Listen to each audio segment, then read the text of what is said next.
ஒரு யுத்தம் தொடங்கப்படுவதற்கு முன்பே வெற்றி கொள்ளப்படுகிறது. யுத்தம் செய்யாமலே எதிரியை வெற்றி கொள்வதுதான் சிறந்த போர்க்கலை. நீங்கள் பலவீனமாயிருக்கும்போது பலமுள்ளவர்களைப் போல காட்டிக்கொள்ளுங்கள். பலமுள்ளவர்களாய் இருக்கும்போது பலவீனமாயிருப்பதாய் காட்டிக்கொள்ளுங்கள். உன்னையும் உன் எதிரியையும் நீ நன்றாக அறிவாயெனில் 100 யுத்தங்கள் வந்தாலும் நீ பயப்பட வேண்டிய அவசியமில்லை. உன் எதிரியை குறித்து அறியாமல் உன்னை குறித்து மட்டும் நீ அறிந்து வைத்திருந்தால் நீ வெற்றி பெறும் ஒவ்வொரு யுத்தத்திற்கு சமமான தோல்வியை சந்திக்க வேண்டி வரும். உன்னை குறித்தும் உன் எதிரியை குறித்தும் நீ ஏதும் அறியாதவனாயிருந்தால் ஒவ்வொரு யுத்தத்திலும் நீ தோற்கடிக்கப்படுவாய். உன்னுடைய திட்டங்கள் காரிருள் போன்று யாருக்கும் வெளிப்படாததாய் இருக்க வேண்டும்.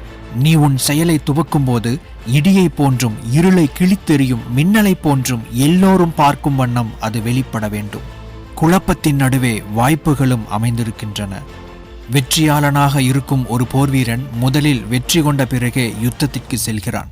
தோல்வியாளனான ஒரு போர்வீரன் யுத்த களத்தில் இறங்கின பின்பு வெற்றியடைவதற்கு திக்குமுக்காடி கொண்டிருப்பான். உன் எதிரியை குறித்து அறிந்து கொள்ள வேண்டுமெனில் நீ உனக்கு எதிரியாக வேண்டும். உலகின் தலை சிறந்த போர்வாளாக இருந்தாலும் உப்பு தண்ணீரில் படும்பொழுது அது துருப்பிடிக்க ஆரம்பிக்கும். உன்னை நீ அறிந்தால் நீ எல்லா யுத்தங்களிலும் வெற்றி பெறலாம். ஒரு புத்திசாலியான போர்வீரன் யாரெனில் யுத்தங்களில் வெற்றி பெறுபவன் மட்டுமல்ல, மிக எளிதாக யுத்தங்களில் வெல்பவனே. மனமானது ஒன்றை செய்ய தீர்மானித்து ஒருமுகப்பட்டால் உடலானது அதற்கு ஏற்றவாறு என்ன வந்தாலும் தொடர்ந்து செயலாற்றிக் கொண்டே இருக்கும். மிகப்பெரிய விளைவுகள் சிறிய ஆற்றலின் மூலமே உருவாக்கப்படுகிறது. எப்பொழுது யுத்தம் செய்ய வேண்டும், எப்பொழுது யுத்தத்தை தவிர்க்க வேண்டும் என்று அறிந்தவனே யுத்தத்தில் வெற்றி பெறுவான்.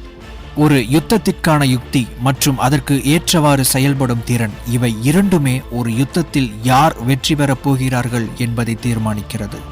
ஒரு யுத்தம் அது தொடங்கப்படுவதற்கு முன்பே அதன் வெற்றி தீர்மானிக்கப்படுகிறது.